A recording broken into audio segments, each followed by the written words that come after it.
23শে মে শুক্রবার আজকে আমার জন্মদিন। আমার মা আবার বাংলা মাস অনুযায়ী জ্যৈষ্ঠীর 9 তারিখ মানে শনিবার আগামীকাল পালন করবে।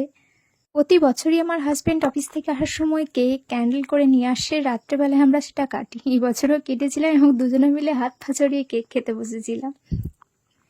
কিছুক্ষণ গল্প করে তারপর আমরা ফ্রেশ হয়ে শুতে চলে গিয়েছিলাম এবং সকালে খুব তাড়াতাড়ি উঠেছিলাম কারণ আমরা একটা মন্দিরে যাব।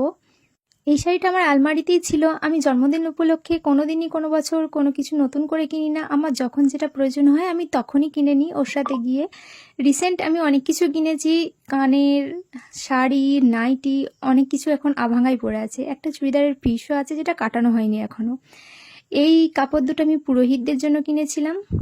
আমরা যেখানে পুজো করাতে যাব সেখানে যিনি পুজো করবেন ওনার জন্য একটা, আর আমাদের কুলপুরোহিত ওনারা 2 ভাই, তাই দুজনের জন্য 2টো শাড়ি, একটা গীতা, দক্ষিণা, 5 রকমের 5টা ফল আর 5 রকমের 5টা মিষ্টি কিনেছিলাম দেবার জন্য।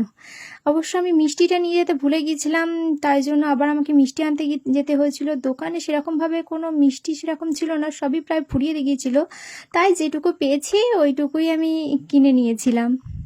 ওনারা বললেন যে কিছুক্ষণ দাঁড়াও, মিষ্টি তৈরি হচ্ছে, আমি নতুন ভালো মিষ্টি দিচ্ছি। আমাদের দাঁড়ানোর সময় ছিল না কারণ আমাদেরকে বাড়ি আসতে হবে। আর এটা আমাদের স্কুলে খেলার মাঠ, এখানে আমরা খেলতে আসতাম। ছাড়তো না আমাদেরকে, কিন্তু এটা আমাদের স্কুলের মাঠ, আমরা অনেকবার এখানে খেলেছি।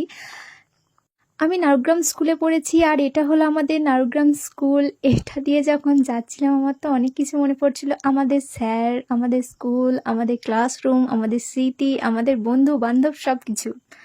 জানো, আমরা যখন স্কুলে পড়েছি তখন স্কুলটা এত বড় ছিল না, এত বড় গেট, এত এত ক্লাসরুম, কোনো কিছু ছিল না। এই সাইডটা আমাদের এই যে সাদা দেয়ালটা দেখছো, এই দেয়ালের কোনো স্কুলই ছিল না, কোনো বিল্ডিং ছিল না, এগুলো নতুন হয়েছে। তবে স্যারেরা আমাদেরকে খুব ভালোবাসতো। যাই হোক, আমরা মন্দিরে পৌঁছে গিয়েছিলাম। আর তোমাদের একটা জিনিস দেখাই, দেখো কত বড় একটা বট গাছ। এই বট গাছটা আমি এখানে বুঝতে পারছো না, আমি বুঝতে পারছি না, যে ঝুড়িগুলো নেমেছে সেই ঝুড়িগুলো ঠিক একটা গাছের সমান, অনেক বড়। আর এই শার্টটা কি কিউট পাড়া।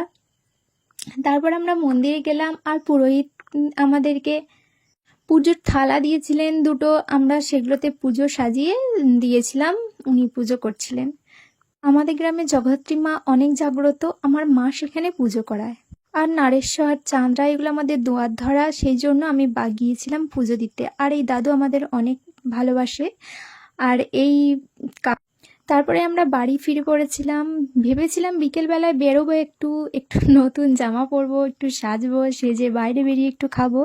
যাই হোক, আমি প্রতি বছরই করি, কিন্তু এবছর সকালবেলা থেকে এত মেঘলা ওয়েদার ছিল যে দুপুর না হতে হতেই ঝমঝমিয়ে বৃষ্টি নেমে গেছিলো। ঠিক আছে, টাটা, খুব ভালো দিনটা কাটিয়েছি।